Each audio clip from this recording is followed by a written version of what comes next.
주님께서 여러분과 함께 또한 사제의 영과 함께 마테오가 전한 거룩한 복음입니다. 주님 영광 받으소서. 그때 예수님께서 군중과 제자들에게 말씀하셨다. 율법 학자들과 바리사이들은 모세의 자리에 앉아 있다. 그러니 그들이 너희에게 말하는 것은 다 실행하고 지켜라. 그러나 그들의 행실은 따라하지 마라. 그들은 말만 하고 실행하지는 않는다.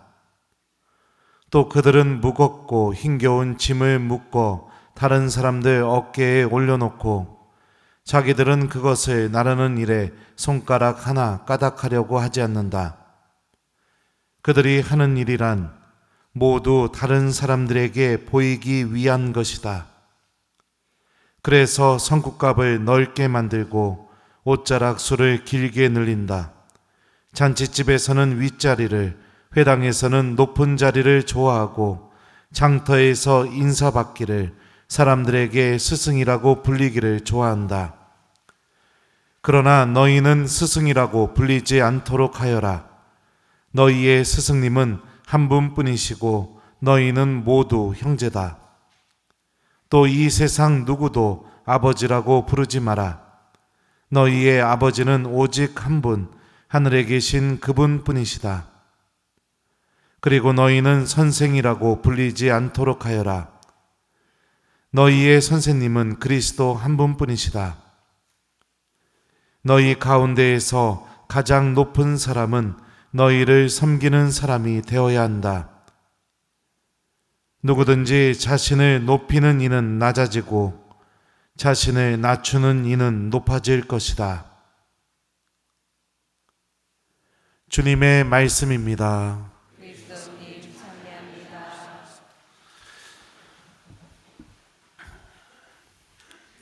오소서 성령님. 그들이 하는 일이란 모두 다른 사람들에게 보이기 위한 것이다. 안녕하세요. 예.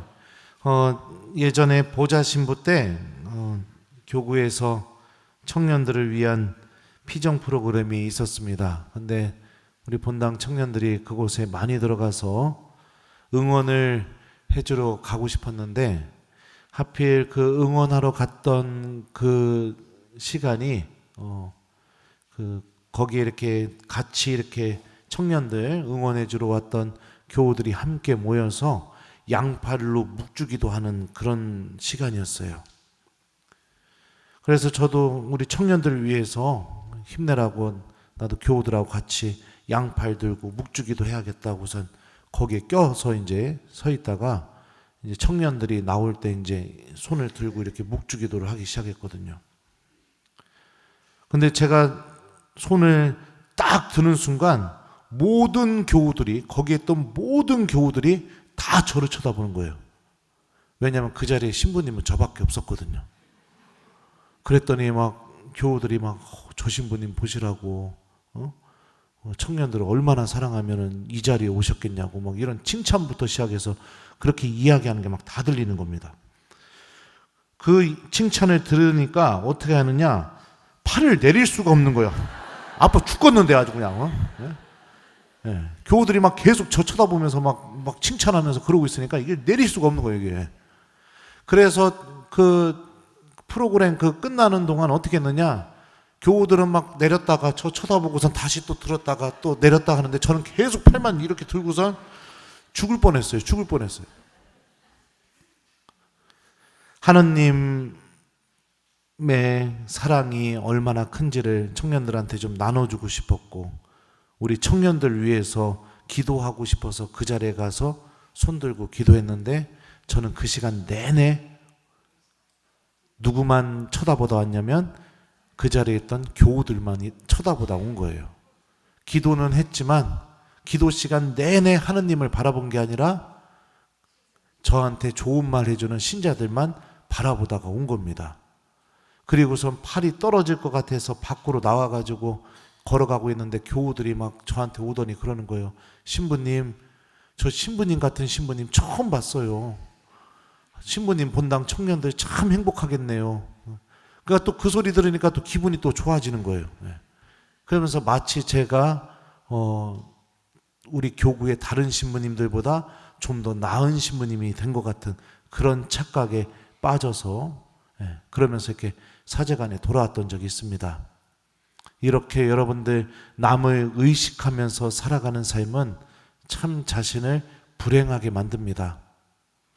기도해야 될 때 정말로 내가 하느님께 청해야 될 것을 청하지도 못하게 만들고 자꾸 그 기도하는 마음에 하느님을 향하는 마음은 사라지고 그 이웃들의 시선만 그 마음 안에 이렇게 들어오게 돼요. 용서를 청해야 될 때 정말로 하느님께 내가 얼마나 형편없는 사람인지를 인정하고 자비를 베풀어 달라고 청해야 되는데 어떻게 해요? 남들에게 보여지는 것만 신경 쓰게 되면요, 신부님이 나를 어떻게 생각할까? 그래서 어떡합니까? 죄를 미화시키고 신부님을 설득을 해요. 내가 이 죄를 지을 수밖에 없었다고 설득을 하게 하고, 다른 사람이 잘못한 것만 늘어놓고, 용서 청하러 가서 용서는 청하지 않고 그냥 오히려 신부님 같이 죄 짓게 만들고 그러고 나오게 만드는 교우들도 있습니다. 아니면 듣다 보면 그런 생각이 들어요. 그러면 그 사람이 못됐네. 막 이렇게 하면은 신부님 죄 짓게 만드는 거 아니에요? 그래요, 안 그래요? 그렇죠. 내 형편에 맞지 않으면서 다른 사람들한테 보여지고 인정받는 것 때문에 고가의 제품을 사고 마치 그거를 내가 들고 있으면 마치 내 품격이 올라간 것처럼 생각을 하고 무리하고 그러면서 살아가는 사람들도 있어요. 그러니까 이 다른 사람들에게 보여지는 것들, 그게 우리들의 삶을 얼마나 피폐하게 만들고 내 영혼이 병들어가게 만드는지를 우리 모두는 잘 알고 있습니다. 오늘 복음에서 예수님은 바리사이들과 율법학자들을 향해서 이렇게 말씀하십니다. 그들이 하는 일이란 모두 다른 사람들에게 보이기 위한 것이다. 성국갑이 뭐냐면 이마에다가 이렇게 깍대기 같은 거 달고 다녀요. 이스라엘 사람들은요. 거기에는 이 성경 말씀이 들어있어요. 너 이스라엘아 들어라. 한 분이신 하느님을 사랑하고 그 쉐마 이스라엘 그 말씀이 들어있는 깍대기가 있어요. 검정색으로 된 깍대기. 성국갑을 다른 사람들 보통 요만하면은 자기 손국갑은 막 이만하게 만들어서 눈도 안 보이게 막. 왜 그래요? 나 보여주기 위해서. 옷자락 술 이거죠. 술. 이것도 막 길게 들려가지고 보여주기 위해서. 우리가 정말로 의식해야 될 게 누구의 시선일까요? 하느님입니다. 그죠? 하느님이 나를 어떻게 보고 계실까? 내가 그것을 바라보면서 정말로 나에게 필요한 것들을 주님께 청하고 또 하느님의 은총과 함께 살아가는 것이 더 중요하겠죠. 체면, 자존심, 그리고 다른 이들에게 좀 더 특별해지게 비춰지고 싶은 마음, 인정받고 싶은 마음, 그 사람의 입에서 나오는 소리들 하나도 중요한 거 아닙니다. 주님의 입에서 나오는 말씀이 더 중요한 것이죠. 그분의 말씀이 나를 움직이게 만들고 내가 구원받는데 정말로 필요한 곳으로 걸어가게 만들고 내가 소유하고 있으면 자꾸만 하느님을 잃어버리게 만드는 것들을 과감히 놓게 만들고 이웃들 안에 살아계시는 예수님을 바라보면서 나눌 줄 알게 만들고 이게 여러분들 우리가 정말로 갈망해야 될 삶이죠. 오늘 이 독서에서 보면은 바오로는 테살로니가 신자들을 향해서 이렇게 말해요. 우리가 전하는 하느님 말씀을 들을 때 여러분이 그것을 사람의 말로 받아들이지 않고 사실 그대로 하느님의 말씀으로 받아들였기 때문입니다. 그 말씀이 신자 여러분 안에서 활동하고 있습니다. 말씀이 우리 안에서 활동한다는 것은 말씀이 우리 안에서 힘을 드러낸다는 것을 의미합니다. 사랑하는 교우 여러분들, 우리들이 정말로 하느님 안에서 간직하고 애쓰고 소유해야 될 것은 바로 바오로 사도가 말씀하신 이 말씀인 겁니다. 주님의 말씀이 내 안에서 활동하게 되는 것, 이게 여러분들 백 하나 들고선 자랑하는 것보다 더 중요합니다. 내가 이쁜 옷 입고선 자랑하는 것보다 더 중요해요.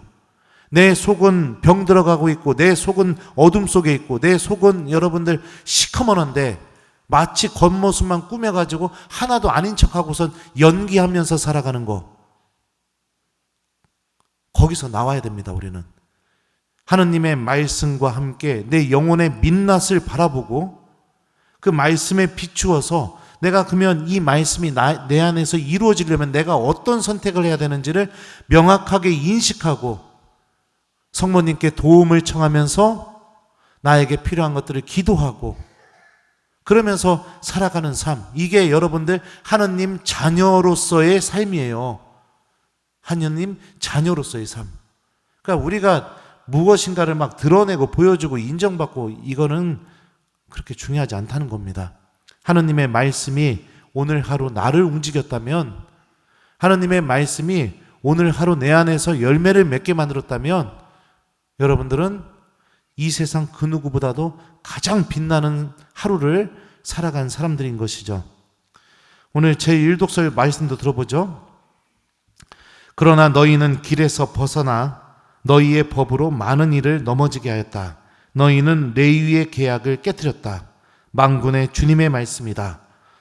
만군의 주님께서 말씀하신다.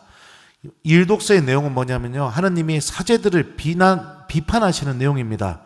사제라는 직분을 갖고 있다고 해서 하느님과의 계약을 그냥 지키지 않고 자기 마음대로 살아가면서 그 직분만 소유하고 있으면 마치 하느님과 내가 특별한 관계를 맺은 것처럼 착각하고 있는 그런 사제들을 향한 말씀이에요.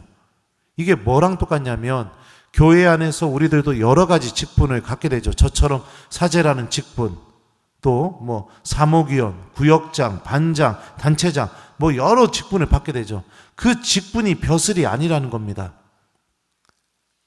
그 직분이 나를 하느님과 더 가깝게 보여주는 그런 액세서리가 아니라는 거예요. 사제더라 하더라도 교우들과 똑같이 하느님 앞에서 도움 청하고 기도하고 하느님의 자녀로서 살아가는 게 더 중요하다는 거예요. 내가 그런 마음을 있어야 직분 안에서 하느님께서 힘을 드러내실 수 있는 거죠. 예수님은 특별히 우리 제자들에게 이렇게 말씀하세요. 스승, 아버지, 선생이라고 불리지 마라. 이렇게 말씀하시죠. 스승이 된다는 거, 아버지가 된다는 거, 선생이 된다는 것은 무엇을 의미할까요? 다른 사람들보다 내가 더 특별해지는 그런 돋보이고 싶은 그런 마음에서 나오는 것들이죠. 우리는 존재 자체로 특별합니다. 그리고 이웃과 비교하고 드러내고 자랑하고 그럴 이유도 없습니다. 우리에게 필요한 것은 하느님의 말씀이 우리 안에서 힘을 드러내서 때로는 그 말씀이 나를 낮아지게도 만들고 때로는 그 말씀이 내가 생각할 때는 절대로 할 수 없다고 여겨지는 것들을 하게 만들고 이러면서 살아가게 되는 거, 이게 여러분들 참된 낮아짐이고 예수님을 스승으로 모시면서 살아가고 있는 신앙인의 모습인 것이고요. 이게 정말로 구원으로 걸어나가고 있는 구원을 약속받은 사람의 모습이라는 것을 기억했으면 좋겠어요. 그러니까 너무 오만 가지 것들 자랑하고 보여주고 내 형편에 맞지도 않으면서 드러내려고 하고 그런 거에 여러분들의 영혼의 힘을 다 거기다 쏟지 마시고 내가 하느님의 자녀답게 살아가는데 필요한 은총을 어떻게 하면 얻을까, 거기에 온 힘을 다 쏟으셨으면 좋겠습니다. 주님의 말씀이 내 안에서 어떻게 하면 힘을 드러내게 할까, 여기에 온 힘을 다 쏟는 것이 신앙인다운 모습이겠죠. 그래요. 숙제 줄게요. 여러분들 이번 일주일 동안에는 다른 사람들의 눈치, 비춰지는 거, 평가 이런 거 좀 신경 쓰지 마시고 하느님이 나를 어떻게 바라보고 계실까, 요거를 좀 자주 묵상하는 한 주간을 보냈으면 좋겠어요. 하느님이 내 꼬라지를 어떻게 보고 계실까? 이거 한 번만 생각해 보면 내가 기도할 때 어떤 것을 청해야 되는지, 내가 하느님의 사랑을 더 얻기 위해서 어떤 행동을 해야 되는지 명확하게 알게 될 겁니다. 하느님께서 내 꼬라지를 어떻게 보고 계실까? 요거를 좀 자주 묵상해 보기, 요거를 숙제로 드립니다. 그들이 하는 일이란 모두 다른 사람들에게 보이기 위한 것이다. 아멘.